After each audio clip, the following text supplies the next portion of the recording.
Assalamu alaikum, मेरा नाम Iram Parveen Bilal है and I'm the CEO and founder of Parveen Shah Productions, a film and television and media production company that believes in telling stories that matter. So my journey is a journey of starting from scratch. My grandparents left everything they had in British India and moved to Pakistan in 1947.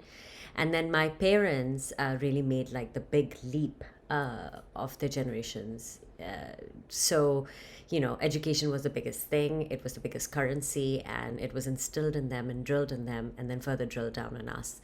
I grew up in Nigeria for the very early years of my life, and then in Islamabad, Pakistan. And I'm a daughter to a physicist mother, and in fact, a lot of physicist khalas, and chemistry professor, a chemist father.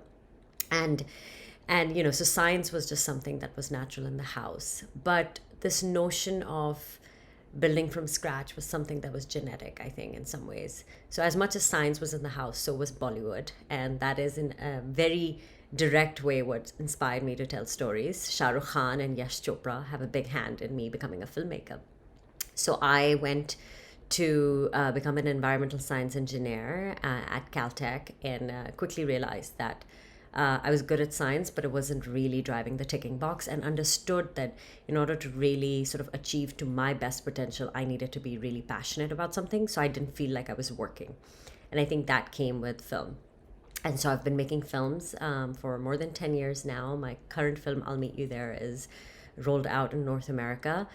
And I would think that the reason, frankly, that I have somehow landed in the role of leadership is that when I didn't have any structure or support, I had this very strong sense of self-confidence and of self-worth.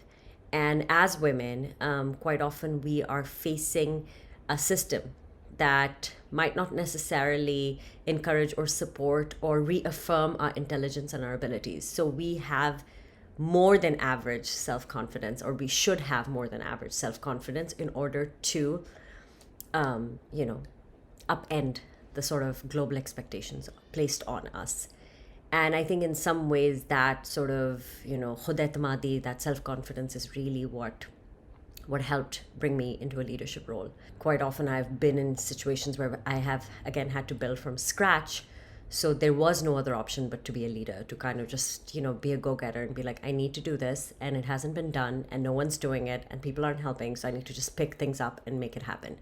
And so that is what I would say, how I ended up in a leadership role.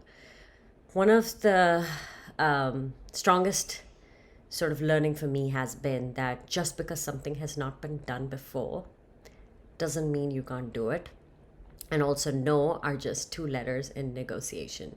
So persistence and self-confidence are the most important thing, I think, in order to be successful leaders. And as far as entrepreneurship, it's a bug, you feel that, you can serve a need, and you just you're on the journey, and then before you know it, you look back and you've been making an organization or a company. So that is something that comes organically. I don't think you set out to be consciously an entrepreneur, or at least the sort of risk-taking ability, I think, sometimes comes with people who will take a jump and a leap as opposed to just rationalize it for a really long time. So I would say chase something that you really want, and the wind beneath your wings will come naturally. Thank you.